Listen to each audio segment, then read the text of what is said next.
ನಮಸ್ತೆ, ನಾನಿವತ್ತು ಡೊಣ್ಣೆ ಮೆಣಸಿನಕಾಯಿ ಎಣ್ಣೆಗಾಯಿ ಮಾಡ್ತಾ ಇದ್ದೀನಿ. ಅದಕ್ಕೆ ಬೇಕಾಗಿರುವ ಸಾಮಗ್ರಿಗಳು: ಡೊಣ್ಣೆ ಮೆಣಸಿನಕಾಯಿ ನೋಡಿ ಈ ಥರ ಬರ್ತವೆ.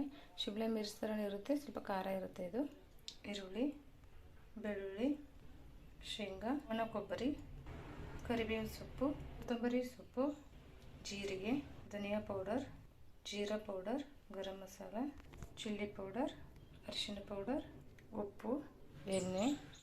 ಸ್ವಲ್ಪ ಎಣ್ಣೆ ಹಾಕೊಂಡ್ಬಿಡೋಣ. ಮೊದಲಿಗೆ ಡೊಣ್ಣೆ ಮೆಣಸಿನಕಾಯಿನ ಫ್ರೈ ಮಾಡ್ಕೊಳ್ಳೋಣ. ಈಗ ಇದನ್ನು ಹೀಗೆ ನೀವು ಕಟ್ ಮಾಡಿಕೊಂಡ್ರೆ ಇದು ಪೂರ ಕಟ್ ಆಗಿಬಿಡುತ್ತೆ. ಸ್ವಲ್ಪ ಮೆತ್ತಗಾಗಬೇಕಂದ್ರೆ ಇದನ್ನು ನಾವು ಮೊದಲಿಗೆ ಫ್ರೈ ಮಾಡ್ಕೋಬೇಕು. ಎಣ್ಣೆ ಕಾಲಿದೆ, ಎಣ್ಣೆ ಹಾಕೊಂಡ್ಬಿಡ್ತೀನಿ ನಾನು.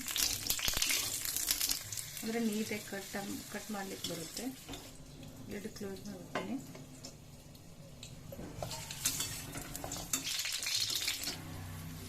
ನೋಡಿ ಈಗ ಫ್ರೈ ಆಗಿದೆಯಲ್ಲ, ತಗೊಂಡ್ಬಿಡೋಣ ಇದನ್ನು ಒಂದು ಪ್ಲೇಟಿಗೆ. ಚೆನ್ನಾಗಿ ಫ್ರೈ ಆಗಿದೆ. ಇದು ತನಗೋಗುತ್ತಾನ ನಾವು ಏನು ಮಾಡೋಣ, ಕೊಬ್ಬರಿ ಎಲ್ಲ ಮಸಾಲೆನ ಫ್ರೈ ಮಾಡ್ಕೊಂಡ್ಬಿಡೋಣ. ನೋಡಿ ಮೊದಲಿಗೆ ಶೇಂಗಾ ಹಾಕೊಂಡ್ಬಿಡ್ತೀನಿ. ಇದನ್ನು ಕೂಡ ಚೆನ್ನಾಗಿ ಫ್ರೈ ಮಾಡ್ಕೊಂಡ್ಬಿಡಿ. ಸ್ವಲ್ಪ ಶೇಂಗಾ ಕಡಿಮೆ ತೊಗೊಳ್ಳಿ, ಕೊಬ್ಬರಿನ ಸ್ವಲ್ಪ ಜಾಸ್ತಿ ತೊಗೊಳ್ಳಿ, ಚೆನ್ನಾಗಿರುತ್ತೆ. ಮಿಕ್ಸರ್ ಮಾಡ್ಕೋಬೇಕಾಗುತ್ತೆ. ನಾನು ಡೈರೆಕ್ಟಾಗಿ ಮಿಕ್ಸರ್ ಅದರಲ್ಲಿ ಹಾಕೊಂಡ್ಬಿಡ್ತೀನಿ. ಈಗ ಈರುಳ್ಳಿ ಹಾಕೊಂಡ್ಬಿಡ್ತೀನಿ. ಇದನ್ನು ತಗೊಂಡ್ಬಿಡ್ತೀನಿ ನಾನು. ಮತ್ತೆ ಒಗ್ಗರಣೆಯಲ್ಲಿ ಹಾಕೋತೀನಿ. ಇದು ಕೂಡ ಚೆನ್ನಾಗಿ ಫ್ರೈ ಆಗುತ್ತೆ. ಪೂರ ಇದು ಆನಿಯನ್ ಮೆತ್ತಗಾಗಬೇಕು, ಇಲ್ಲಾಂದರೆ ಮಿಕ್ಸಿ ಮಾಡಿದ್ರು ಕೂಡ ಇದು ಹಾಗೆ ಉಳಿದು ಬಿಡುತ್ತೆ ಮಸಾಲೆಯಲ್ಲಿ. ಈಗ ಚೆನ್ನಾಗಿ ಕೂಡ್ಕೊಳ್ತೀವಿ. ಮತ್ತು ಈಗ ಇದನ್ನು ಕೂಡ ನಾನು ತಗೊಂಡ್ಬಿಡ್ತೀನಿ. ಎಲ್ಲ ನಾವು ಮಿಕ್ಸರ್ ಮಾಡ್ಕೊತೀವಲ್ಲ, ಎಲ್ಲ ಒಂದರಲ್ಲಿ ತಗೊಂಡ್ಬಿಡಿ. ಸ್ವಲ್ಪ ಹಾಕೋತೀನಿ. ಇದಕ್ಕೆ ಸ್ವಲ್ಪ ಜೀರಿಗೆ ಕೂಡ ಹಾಕೋತೀನಿ. ಈಗ ನಾವು ಜೀರಿಗೆ ಪೌಡರ್ ಹಾಕೋತೀವಲ್ಲ, ಈಗ ಇದರಲ್ಲಿ ನಾನು ಕೊಬ್ಬರಿ ಹಾಕೊಂಡ್ಬಿಡ್ತೀನಿ. ಕೊಬ್ಬರಿನ ನೀವು ಲಾಸ್ಟಿಗೆ ಹಾಕೊಂಡ್ಬಿಡಿ.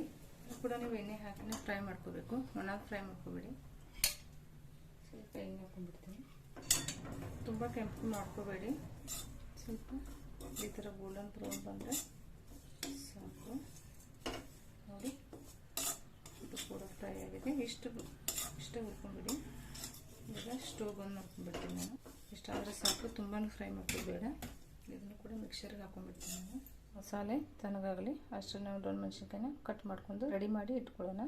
ನೋಡಿ ಈ ಥರ ನಿಮಗೆ ಮೆತ್ತಗಿರಬೇಕು, ನೀಟಾಗಿ ಕಟ್ ಆಗುತ್ತೆ. ಇದನ್ನು 4 ಭಾಗ ಮಾಡ್ಕೊಂಬಿಡಿ. ನೀವು ಬದನೆಕಾಯಿ ಎಣ್ಣೆಗಾಯಿ ಎಲ್ಲ ಮಾಡ್ಕೊತೀರಲ್ಲ, ಆ ಥರ ನೀವು ಕಟ್ ಮಾಡ್ಕೊಂಬಿಡಿ. ಸ್ವಲ್ಪ ನಿಧಾನಕ್ಕೆ ಮಾಡ್ಕೊಂಬಿಡಿ. ನೋಡಿ ಇದು ಕಟ್ ಮಾಡ್ಕೊಂಡು ರೆಡಿಯಾಗಿದೆ. ಈಗ ನಾವು ಮಿಕ್ಸರ್ ಮಾಡ್ಕೊಳ್ಳೋಣ. ಅದಕ್ಕೆ ಮಸಾಲೆಗಳನ್ನ ಸೇರಿಸ್ಕೊಂಡಿದ್ದೀನಿ. 2 ಟೀ ಸ್ಪೂನ್ ಧನಿಯಾ ಪೌಡರ್ ಹಾಕೊಂಡ್ಬಿಡ್ತೀನಿ. ಟೀ ಸ್ಪೂನ್ ಜೀರಾ ಪೌಡರ್. ನಾನು ಆಲ್ರೆಡಿ ಜೀರಿಗೆ ಕೂಡ ಹಾಕಿದ್ದೀನಿ, ಅದಕ್ಕೆ ಸ್ವಲ್ಪ ಕಡಿಮೆ ಹಾಕ್ತೀನಿ. ಗರಂ ಮಸಾಲ ಇದು 2 ಸ್ಪೂನ್ ಹಾಕ್ತಾ ಇದ್ದೀನಿ. ಅಂದರೆ ನೀವು ಚಿಲ್ಲಿ ಪೌಡರ್ ಸ್ವಲ್ಪ ಕಡಿಮೆ ಹಾಕೊಳ್ಳಿ. ಅದು ಡೊಣ್ಣೆ ಮೆಣಸಿನ್ಕಾಯಿ ಸ್ವಲ್ಪ ಖಾರನೇ ಇರುತ್ತೆ. ಶಿಮ್ಲಾ ಮಿರ್ಚ್ ಥರ ಅಲ್ಲ, ಶಿಮ್ಲಾ ಮಿರ್ಚ್ ಖಾರ ಇರಲ್ಲ, ಆದರೆ ಇದು ಖಾರ ಇರುತ್ತೆ. ಅದಕ್ಕೆ ನಾನು 1 ಟೀ ಸ್ಪೂನ್ ಮಾತ್ರ ಹಾಕೋತಾ ಇದ್ದೀನಿ. ಇದು ಕೂಡ ಜಾಸ್ತಿನೇ ಆಯಿತು. ಇದು ಕಾಶ್ಮೀರಿ ಚಿಲ್ಲಿ ಪೌಡರ್. ಇದು ಖಾರ ಕಡಿಮೆ ಇರುತ್ತೆ, ಕಲರ್ ಜಾಸ್ತಿ ಇರುತ್ತೆ. ಹಾಗಾಗಿ 1 ಟೀ ಸ್ಪೂನ್ನ ತೊಗೊಂಡಿದ್ದೀನಿ. ನೀವು ಬೇರೆ ಯೂಸ್ ಮಾಡ್ತಿದ್ರೆ ನೀವು ಖಾರನ ನೋಡಿ ಹಾಕ್ಕೊಳ್ಳಿ. ಸಾಲ್ಟ್ ಹಾಕ್ಬಿಡ್ತೀನಿ. ಬೆಳ್ಳುಳ್ಳಿನ ಹಾಕೊಂಡ್ಬಿಡಿ. 1 ಟೀ ಸ್ಪೂನ್ ಶುಗರ್ ಹಾಕೋತೀನಿ, ಚೆನ್ನಾಗಿರುತ್ತೆ. ಕೊತ್ತಂಬರಿ ಸೊಪ್ಪನ್ನು ಹಾಕೊಂಡ್ಬಿಡಿ. ಈಗ ಇದನ್ನು ಪೂರ ಸಣ್ಣಗೆ ರುಬ್ಕೊಂಡ್ಬಿಡಿ. ನೀರು ಹಾಕೋಬಿಡಿ, ಸಣ್ಣ ಮಿಕ್ಸಿ ಮಾಡ್ಕೊಳ್ಳೋಣ. ತುಂಬಾ ಚೆನ್ನಾಗಿ ಬಂದಿದೆ. ಪ್ಲೇಟಿಗೆ ಹಾಕೊಂಡ್ಬಿಡ್ತೀನಿ ನಾನು. ಒಂದೇ ಪ್ಲೇಟಿಗೆ ಹಾಕೊಂಡ್ಬಿಡ್ತೀನಿ ಸೈಡ್ಗೆ. ನೋಡಿ ಈ ಥರ ಮೆತ್ತಗಿರಬೇಕು ಮಸಾಲೆ, ಅಂದರೆ ತಿನ್ಲಿಕ್ಕೆ ನಿಮಗೆ ಚೆನ್ನಾಗಿ ಅನಿಸುತ್ತೆ.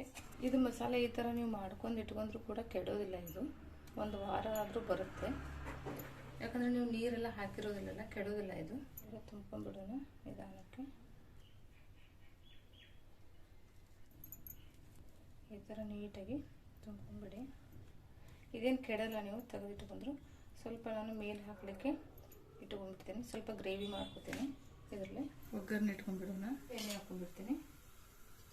ಆಲ್ರೆಡಿ ಅದರಲ್ಲೇ ಸಾಕಷ್ಟು ಎಣ್ಣೆ ಇದೆ. ಸಾಸಿವೆ, ಜೀರಿಗೆ, ಈರುಳ್ಳಿ, ಕರಿಬೇವು ಸೊಪ್ಪು ಫ್ರೈ ಮಾಡ್ಕೊಂಡು ಅಲ್ಲಿಗೆಲ್ಲ ಸಾಲ್ಟು ಕರೆಕ್ಟ್ ಇದೆ. ಕರಿಬೇವು ಹಾಕೋತೀನಿ ನಾನು. ಈರುಳ್ಳಿ ಫ್ರೈ ಆಗಲಿಕ್ಕೆ ಜಾಸ್ತಿ ಆಗಿಬಿಡುತ್ತೆ ಅಂತ ಸ್ವಲ್ಪ ಹಳದಿ ಪೌಡರ್ ಹಾಕೋತೀನಿ. ಮೆಣಸಿನ್ಕಾಯಿ ಹಾಕೊಂಡ್ಬಿಡಿ. ಮಸಾಲೆ ಇರುತ್ತಲ್ಲ ಅದನ್ನು ಕೂಡ ಹಾಕೊಂಡ್ಬಿಡಿ. ಇನ್ನು ಯಾರೆಲ್ಲ ನನ್ನ ಚಾನಲ್ನ ಸಬ್ಸ್ಕ್ರೈಬ್ ಮಾಡದೆ ನೋಡ್ತಾ ಇದ್ದೀರಾ, ಪ್ಲೀಸ್ ಚಾನಲ್ನ ಸಬ್ಸ್ಕ್ರೈಬ್ ಮಾಡ್ಕೊಳ್ಳಿ, ಲೈಕ್ ಮಾಡಿ, ಶೇರ್ ಮಾಡಿ. ಇದು ಚೆನ್ನಾಗಿ ಮೆತ್ತಗೆ ಆಗಬೇಕಿದ್ದು, ಕುದ್ದು ಕರೆಕ್ಟ್ ಆಗುತ್ತೆ ಇದು. ಈಗ ಕೊತ್ತಂಬರಿ ಸೊಪ್ಪು ಹಾಕೊಂಡ್ಬಿಡಿ, ಲೀಡ್ ಕ್ಲೋಸ್ ಮಾಡ್ಕೊಂಬಿಡಿ. ಚೆನ್ನಾಗಿ ಕುದಿಲಿದು, ಮೀಡಿಯಮ್ ಫ್ಲೇಮ್ ಇಟ್ಕೊಂಬಿಡಿ. ನೋಡಿ ಈಗ ಚೆನ್ನಾಗಿ ಕುದ್ದಿದೆ. ಇದು ಚೆಕ್ ಮಾಡ್ತೀನಿ, ರೆಡಿ ಆಗಿದೆ. ಇದು ನೀರು ಸ್ವಲ್ಪ ಕೊತ್ತಂಬರಿ ಸೊಪ್ಪು ಹಾಕೊಂಡ್ಬಿಡ್ತೀನಿ ಸ್ವಲ್ಪ. ಇದು ರೆಡಿ ಆಗಿದೆ